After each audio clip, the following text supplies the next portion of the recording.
Okay, so first is P chart, second is NP chart, and third is C chart. Today I'm going to start with our very first, that is P chart. P chart में P का मतलब होता है proportion defective. P का मतलब क्या होता है बेटा? Proportion defective. ठीक है, और उसकी फॉर्मूला है proportion defective. अगर मेरे को ढूंढना हो तो उसकी फॉर्मूला है D upon N, where D means number of defective items and N means total number of items in a lot.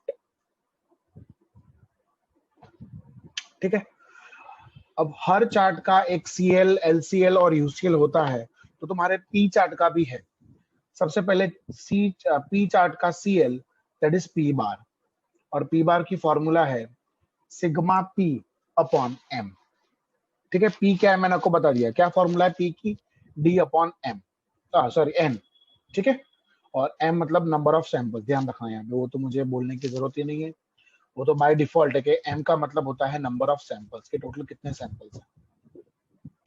फिर इसका LCL है P bar minus 3 root P bar into 1 minus P bar upon N. So obviously जो UCL है वो होगा P bar plus 3 root P bar into 1 minus P bar upon N. That's it. ठीक है, so this is your CL, this is LCL and this is UCL. इसमें main क्या चाहिए? हमें P चाहिए, मतलब प्रोपोर्शन डिफेक्टिव जो है बेटा वो हमारे पास होना चाहिए. So please everybody page number निकालो 1, 2, 3 पे. पेज नंबर 1, 2, 3, उसमें we are going to do some number 34. Okay, क्या लिखा है? Draw P chart for the following data and give your findings about the state of control. ठीक है, so let us start. कैसे करेंगे अपने ये वाला सम? सबसे पहले आपको डेट दिए हुए हैं. ठीक है, अलग अलग डेट्स के बारे में आपको डेटा दिया हुआ है, and the dates are 1 to 10. ठीक है, मतलब 10 सैंपल हुए हमारे. ठीक है, सो डेट 1, 2, 3, 4, 5, 6, 7, 8, 9 and 10. ठीक है,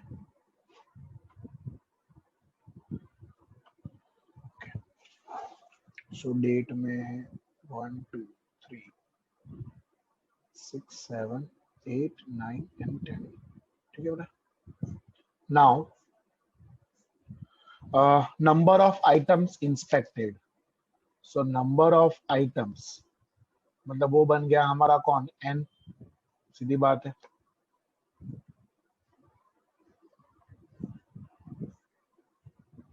फिर हमको दिया हुआ है number of defective items. So number of defective items यानी वो बन गया हमारा D.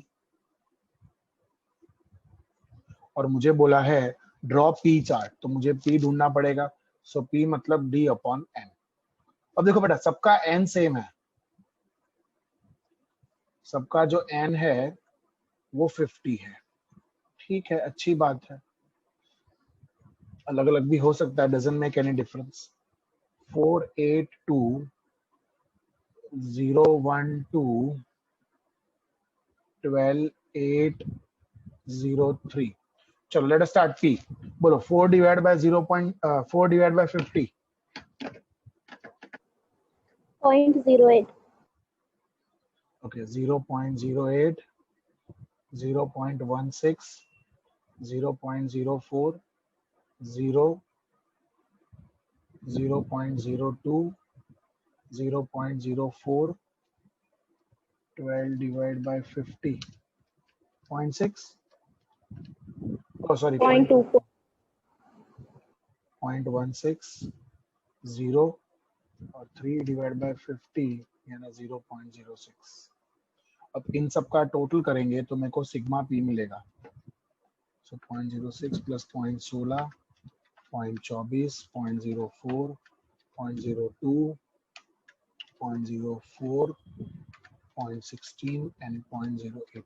I think it is 0.80. ठीक है. So first of all, I will find P bar. P bar means sigma P upon M, that is 0.80 divided by 10. So my P bar is 0.08. अब बेटा इसमें एक और चीज ढूंढ लेने की पहले से ही, वो है ये वाला, ये जो पोर्शन है ना, ये 3 के साथ जो हम मल्टीप्लाई करते हैं, वो खास ढूंढ लेने का। ये जो हमने किया ना 3 इंटू ये रूट पी बार, ये वाला, this we should find first. तो क्या अपना उतना कैलकुलेशन कम, so root of P bar into 1 minus P bar upon N. So इसकी वैल्यू अगर हम ढूंढें, so root of P bar is 0.08 into 1 minus 0.08 divide by N is 50। ये समझे आप? यहाँ पे आपको सब में एन सेम क्यों दिया है? अगर एन सेम नहीं दिया तो हम लोग ये ढूंढ ही नहीं सकते थे।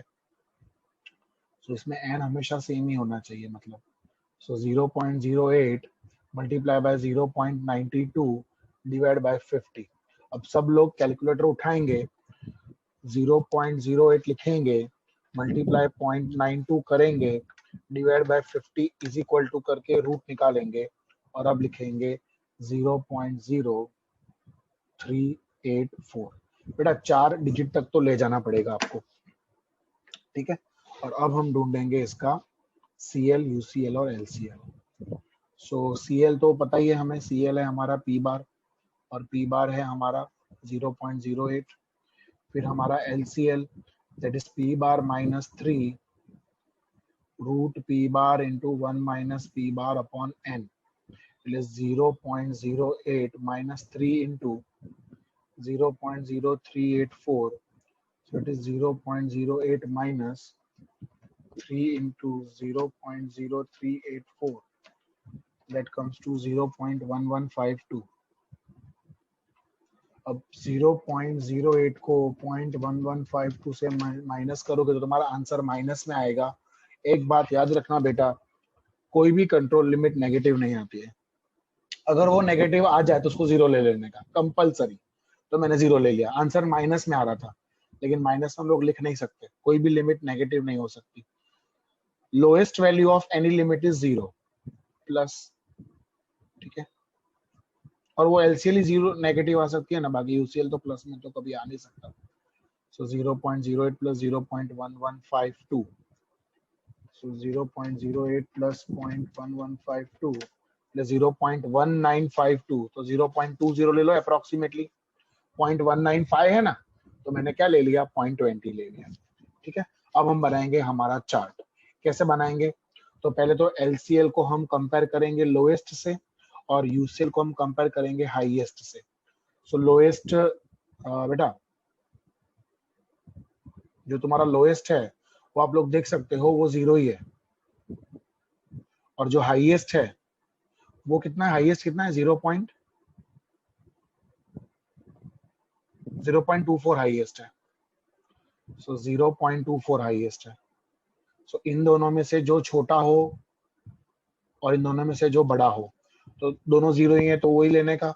और हाईएस्ट 0.24 है, इसलिए 0.02 का डिस्टेंस जो है वो हमको P चार्ट में लेना पड़ेगा। सो आइए उसका डायग्राम बनाते हैं।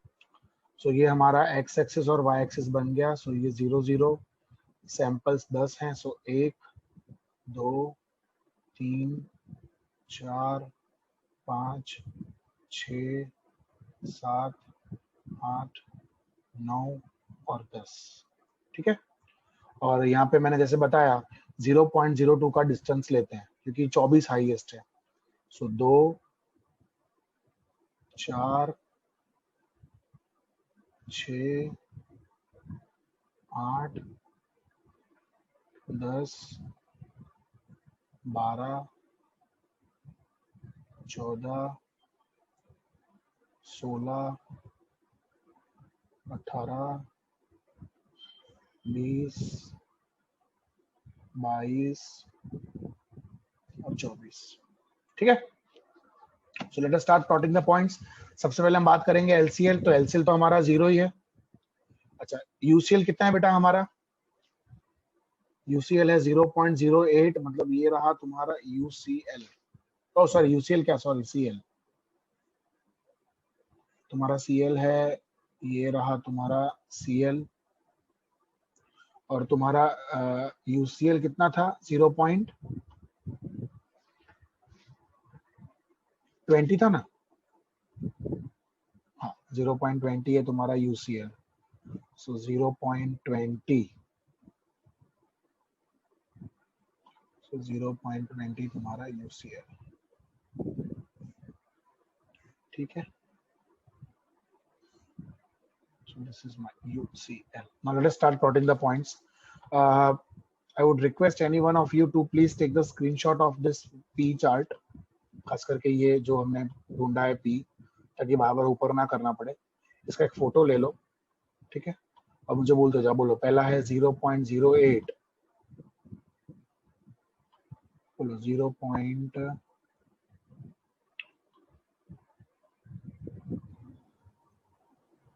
ठीक है, 0.08, सो 1 का 0.08। फिर नेक्स्ट कौन सा है?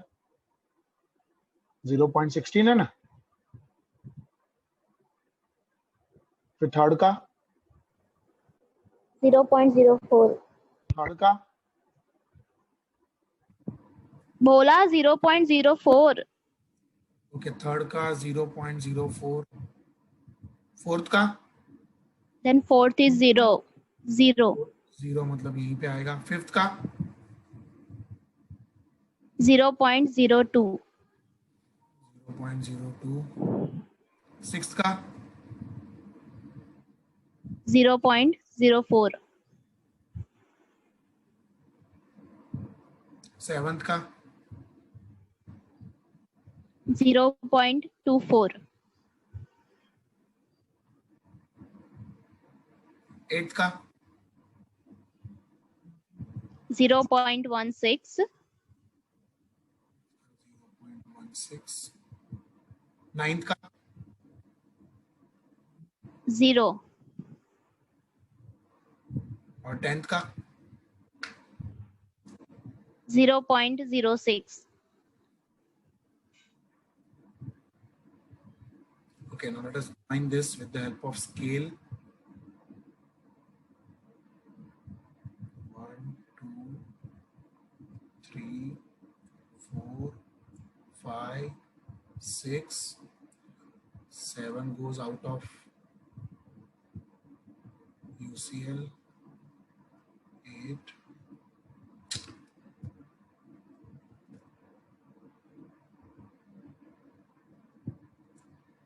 8, 9 and 10. So this, because of this point, the production process is not sample number 7. Now I'll write the conclusion. क्या लिखेंगे अपने कंक्लूजन में बेटा? कि the production process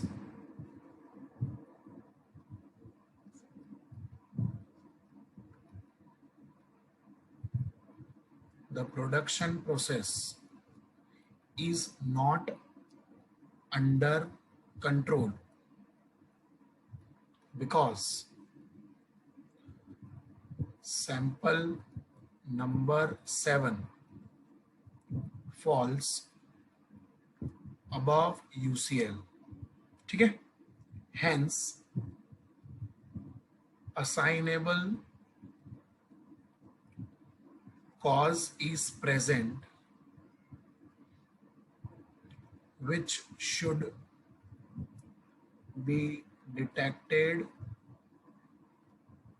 and removed from the production process. अच्छा, अब इसमें पूछा नहीं है, पर मान लो पूछा होता कि रिवाइज लिमिट्स भी ढूंढनी है, तो हम उसमें रिवाइज लिमिट्स भी ढूंढ लेते, बट इसमें हमको बोला नहीं है। बोलो, समझ में आया सब लोगों को?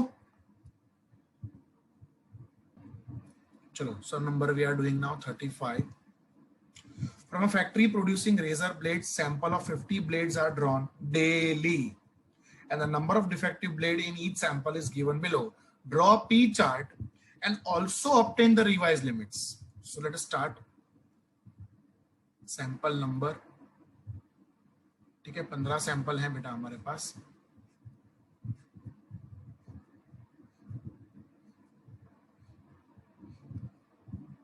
एक, दो, तीन, चार, 4 divided by 50. 0.08. 10 divided by 50, 0.20, 0.04, ठीक है, 0.5 divided by 50 એટલે 0.10, 7 divided by 50 અને 0.14, ये हो गया 16 divided by 50 અને 0.32, 12 divided by 50, 0.24. कोई भी जिसका टोटल करते हुए बेटा 0.10, 0.04, 0.16, 0.9 divided by 50 એટલે 0.18, 15 divided by 50 અને 0.30, 0, 0.04 और 0.16. So what is the total? Sigma P कितना है बेटा? 2.1. So sigma P is 2.1. तो चलो अच्छा पहले हम ढूंढेंगे P बार. So P बार यानी sigma P upon M 2.1 divided by 15. So my P bar would be 2.1 divided by 15 यानी 0.14. फिर तुम्हारा LCL से पहले वो ढूंढ लेने का अपने को P bar into 1 minus P bar upon N. ठीक है, इसका पूरा root. So that is root of 0.14 into 1 minus 0.14 divided by 50. That is root.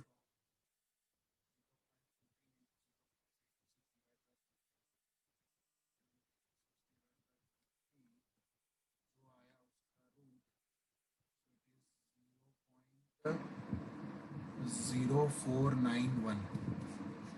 ठीक है, so CL is P bar, that is 0.14, no doubt about it. So we have got CL, that is P bar. Now in the same manner we will find LCL and UCL. So LCL is P bar minus 3 root P bar into 1 minus P bar upon N. So P bar is 0.14 minus 3 into 0.0491. So 0.14 minus 3 into 0.0491, that is 0.1473. Zero ही आएगा, आप चाहो तो check कर लो, negative आएगा तो negative तो possible है ही नहीं. और UCL is P bar plus 3 root P bar into 1 minus P bar upon N, that is 0.14 plus 0.1473, 0.2873, तो मैं इसको 0.29 ले लेता हूँ. ठीक है, अब इसको हम लोएस्ट और हाईएस्ट से कंपेयर करेंगे. सो लोएस्ट तो 0 है, आपको दिख रहा है, और हाईएस्ट कौन है? हाईएस्ट है 0.32 बेटा. सो हाईएस्ट है 0.32. So will go up to 0.32. तो इसमें भी हम लोग दो का ही गैप लेंगे पी चार्ट बनाने में भी. ठीक है, will take a gap of 2. ठीक है, so now I will prepare P chart. So these 2 points falls above UCL. तो पहले हम हमारा जो पहला कंक्लूजन है वो लिखेंगे. ठीक है, so my first conclusion is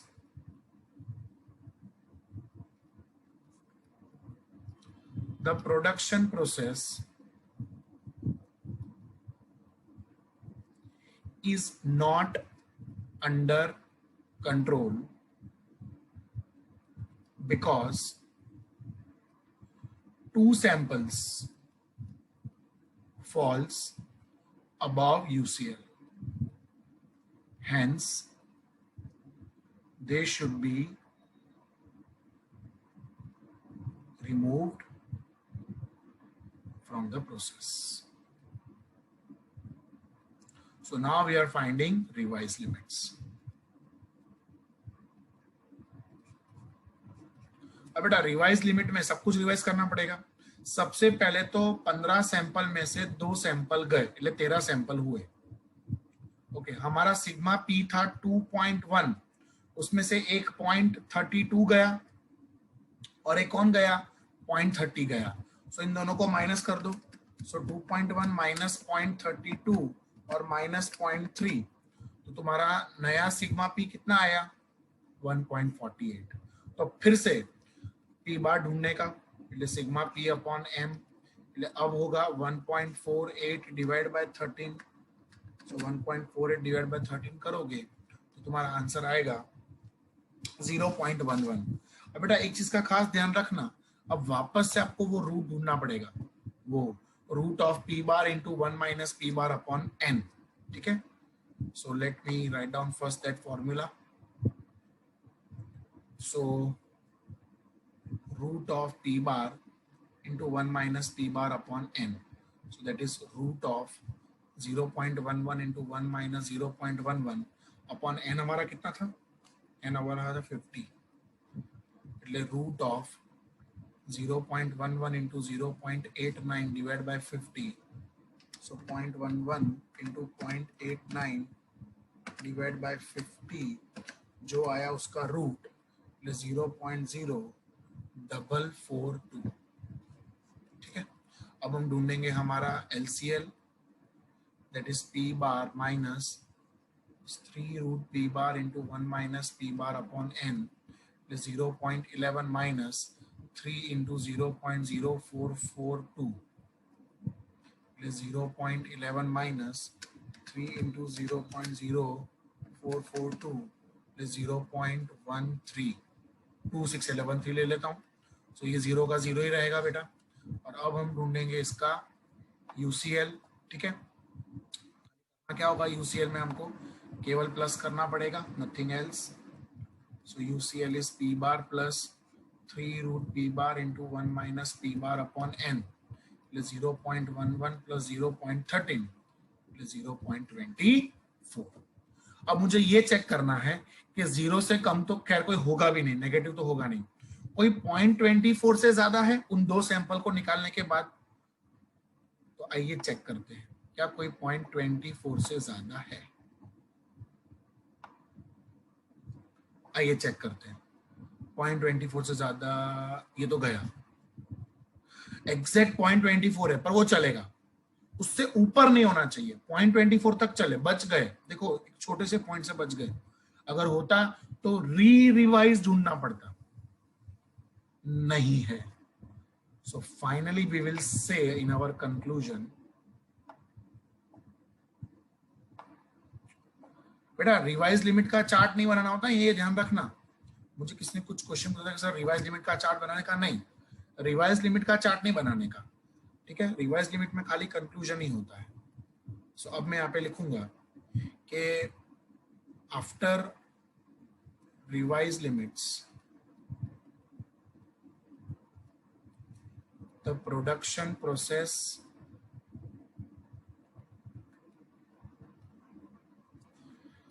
is under control from the viewpoint of कौन सा chart, P chart. Hence these limits can be used for future production। तो यहाँ पे हमारा P चार्ट जो है वो खत्म होता है। ओके, सो एट्रीब्यूट चार्ट में the second chart is NP chart. अब ये NP चार्ट क्या होता है, आप चौंक जाओगे ये देख के। NP chart basically P chart में से निकला है। कैसे, हमारे P की फॉर्मूला क्या है, D अपॉन N। तो खाली इस n को ऊपर मल्टीप्लाई कर दो, तो कहना इसे NP is equal to D। मतलब जो हमारा डी का कॉलम होता है, डी मतलब कौन, नंबर ऑफ डिफेक्टिव आइटम्स, वही हमारा एनपी होता है और उसी का चार्ट को हम बोलते हैं एनपी चार्ट। सो ऐसे देखने जाओ ना तो P and NP chart they both are same, they both invariably gives the same result. जो एनपी चार्ट का रिजल्ट होगा वही पी चार्ट का होगा और जो पी चार्ट का होगा वही एनपी चार्ट का होगा। So both the charts are almost similar, ठीक है। सो एनपी मतलब डी, इतना आप लोग याद रखना बेटा। अब सबसे पहले इसके हम कंट्रोल लिमिट्स की बात कर देते हैं। सबसे पहले इसका सीएल, सीएल यानी एनपी बार। एनपी बार मतलब सिग्मा एनपी अपॉन एम, और you can also say sigma D upon M, क्योंकि जो एनपी है वो डी है। फिर इसका जो एलसीएल है that is NP bar minus 3 root NP bar into 1 minus P bar, और यूसीएल है NP bar plus 3 root NP bar into 1 minus P bar. अब आप बोलोगे सर इसके लिए पूरा पी बार ढूंढना पड़ेगा, कोई जरूरत नहीं है। इसमें आपको पी बार ढूंढना हो ना, पी बार एनपी चार्ट में, तो मैं आपको एक सिंपल फॉर्मूला बताता हूँ, वो फॉर्मूला याद रखना। पी बार की फॉर्मूला होगी NP bar upon N. How to remember this, सिर्फ रिमेंबर करने के लिए बता रहा हूँ। देखो ये एन और ये एन कैंसिल हो गया, तो बचा कौन, पी बार ही बचा। ये करना नहीं कैंसिल, हाँ, ये जस्ट आपकी नॉलेज के लिए। How to remember this, P bar is N P bar upon N. अब मैं आपको प्रूव करके बताता हूँ कि देखो हमारे पी बार की फॉर्मूला क्या होती है, this is the formula of P bar that is sigma P upon M. तो गौर से देखो ना, तो ये भी सिग्मा पी अपॉन एम ही है। कैसे, I will show you. See what is NP bar, it is sigma NP upon M, ये नीचे एन, और जो सिग्मा एनपी अपॉन एन है ये सिग्मा एनपी अपॉन एन। अब सिग्मा एनपी मतलब, पहले एक मिनट, सिग्मा एनपी मतलब sigma D upon M into N. तो सिग्मा डी अपॉन एन क्या होता है, सिग्मा डी अपॉन एन क्या होता है, sigma P. So it is sigma P upon M, क्योंकि डी अपॉन एन यानी क्या, डी अपॉन एन यानी क्या, पी।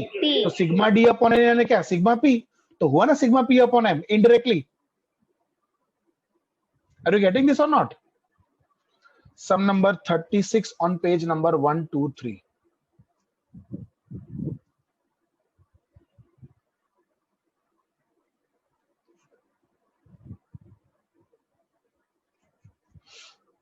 Sum number 36. ठीक है, so let us start. क्या लिखा है क्वेश्चन पढ़ते हैं पहले हम लोग। From a factory manufacturing fountain pen nibs, sample of 1000 nibs is taken every day. The number of defective nibs in each sample is given below. Draw suitable chart and comment on the state of control. Suitable chart मतलब NP chart ही होता है 99%, पर ऐसा गोखने की जरूरत नहीं है। आपको टेबल में क्या दिया है, देखो एक कॉलम दिया हुआ है डे, ठीक है, आपको 15 दिन का डेटा दिया हुआ है और आपको नंबर ऑफ डिफेक्टिव निब्स दिया है। So number of defective nibs मतलब एनपी डी। सो मुझे क्या सा चार्ट ढूंढना है, एनपी चार्ट। सो पहले क्वेश्चन लिख लें।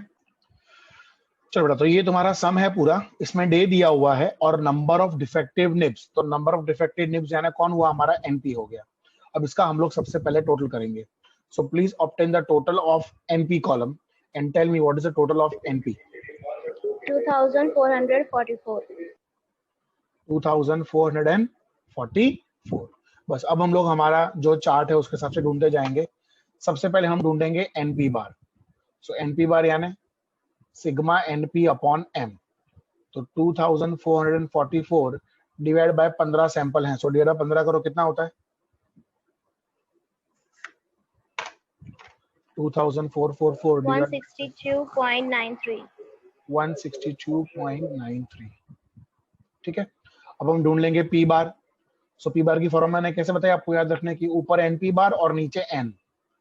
सो 162.93 डिवाइड बाय, देखो आपको सब में बोला हुआ है, स्टार्टिंग लाइन पढ़ो, from a factory manufacturing fountain pen nibs sample of 1000 nib is taken daily. So रोज हम 1000 सैंपल मतलब 1000 निब लेते हैं फॉर 15 डेज। तो तुम्हारा नंबर ऑफ सैंपल 15 और हर सैंपल में 1000 निब्स, तो तुम्हारा जो एन है वो 1000 है। So divide by 1000, so it is 0.1629। मैं 3 तक नहीं जा रहा, मैं सिर्फ इतना ही रख रहा हूं, ठीक है। और लगे हाथ वो भी ढूंढ लो, root of N P bar into 1 minus P bar, એટલે root of NP bar. What is NP bar? 162.93 into 1 minus 0.1629. That is root of 162.93 into 1 minus 0.1629. That is 0.8371. अब दोनों को मल्टीप्लाई कर दो और रूट निकाल दो। मल्टीप्लाई किया और रूट निकालो। So it is 11.6786. चलो सबसे पहले CL बोले तो NP बार, that is 162.93, ये तुम्हारा CL। LCL NP bar minus 3 root NP bar into 1 minus P bar. So 162.93 minus 3 into 11.6786. So it is 162.93 minus 3 into 11.6786. That is 35.04. That is 162.93 minus 35.04. That is 127.90.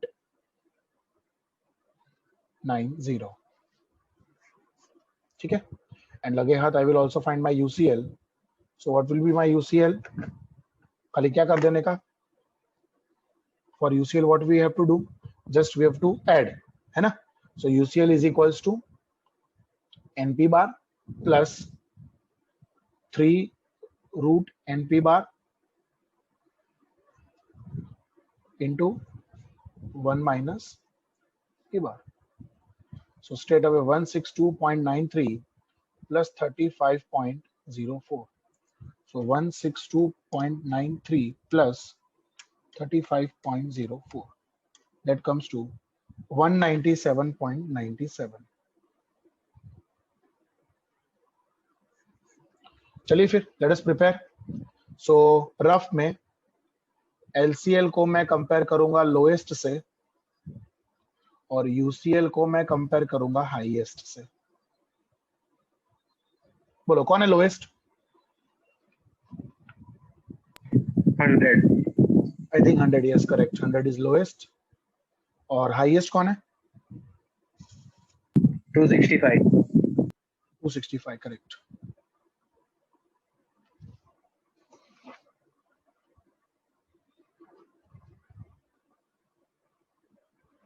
अब lowest है 127.9, sorry LCL है 127.9 और जो तुम्हारा highest है, बोलो इन दोनों में से लोएस्ट कौन है? 100 और इन दोनों में से हाईएस्ट कौन है? 265, है ना? So I will start from 100 and I will go up to 265। अब हमारे ऊपर है, बोलो कैसे लेना है हमें?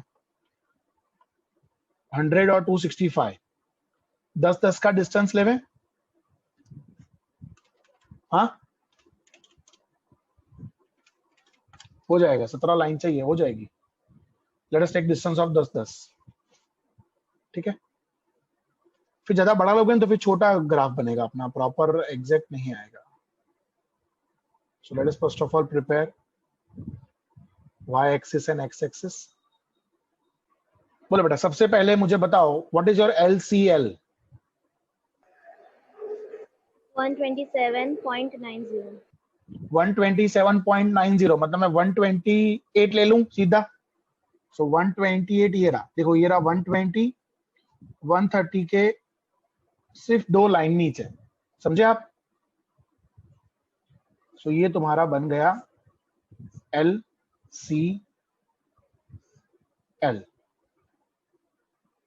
ठीक है, ओके. What is UCL?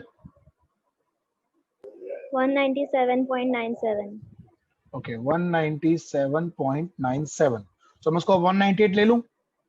सो 190 ये रहा, 190 और 198 ये रहा, 200 के सिर्फ 2 लाइन नीचे. तो ये तुम्हारा बन गया. और तुम्हारा CL क्या है? 162.93. 162.93. तो मैं 163 ले लूंगा. तो ये 160, 161, 162, 163,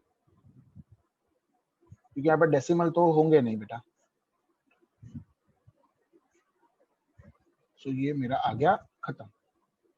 सो this is my UCL, this is my CL, and this is my LCL. चलो, now let us start plotting. चलो 1 के लिए 115. 115 कहाँ आएगा? 110 और 120 के एग्जैक्ट बीच में. फिर 217, तो 217 ये रहा, 220 के 3 लाइन नीचे. फिर 110, 110 चलो अच्छा है, एग्जैक्ट है मेरे पास. फिर 173 ये रहा, 170 और उसके ऊपर 3 लाइन. फिर 115, 115 ये रहा फॉर सैंपल नंबर 5, 115. 164 એટલે 160 के ऊपर 4 लाइन, सैंपल नंबर 6.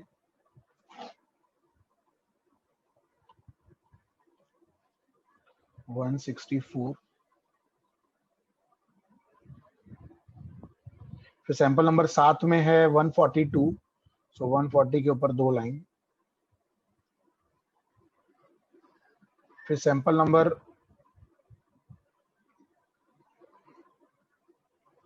7 में 142 था ना, सैंपल नंबर 7 में 142. फिर सैंपल नंबर 8 में 150, सैंपल नंबर 8 में 150. सैंपल नंबर 9 में 172, सो 172 એટલે 170 के ऊपर 2 लाइन. फिर 154 એટલે 150 के ऊपर 4 लाइन. फिर सैंपल नंबर 11 में 228, सो 220 और 230 के बीच में. सैंपल नंबर 12 में 197, सो 197 ये रहा, 200 के थोड़ा सा नीचे, थोड़ा मतलब 3 पॉइंट नीचे. सैंपल नंबर कौन सा है? 12 ना. फिर सैंपल नंबर 13 में 142, सो 140 के ऊपर 2 लाइन, 142. फिर 265 ले 260 प्लस ऊपर 5, ले ये बीचों बीच for sample number 14, right? 265 and last is 100 for sample number 15. बोलो किसी को doubt? Now let us just join these points with the help of scale. 1, 2, 3, 4, 5, 6, 7, 8, 9, 10, 11, 12, 13, 14 and 15.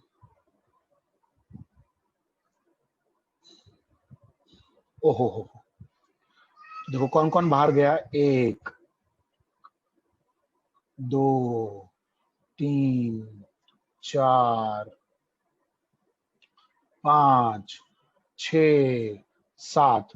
चलिए 15 में से 7 पॉइंट आप सोच सकते हो, 7 पॉइंट्स है ना। तो यहाँ पे हम लिखेंगे कंक्लूजन में, ये तो प्रोडक्शन बंद ही कर दो, मैं तो बोलता हूं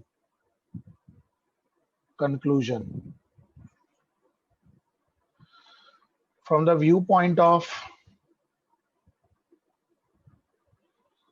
NP chart, the production process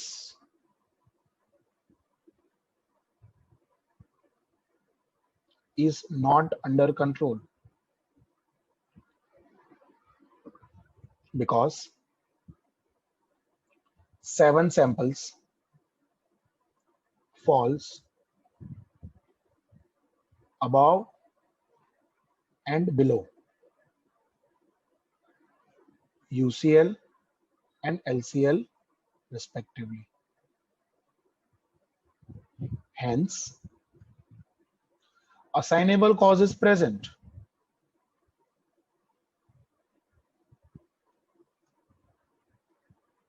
Which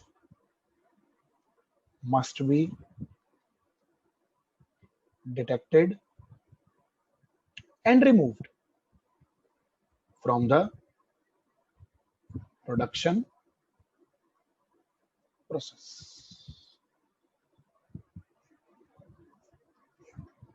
That's it.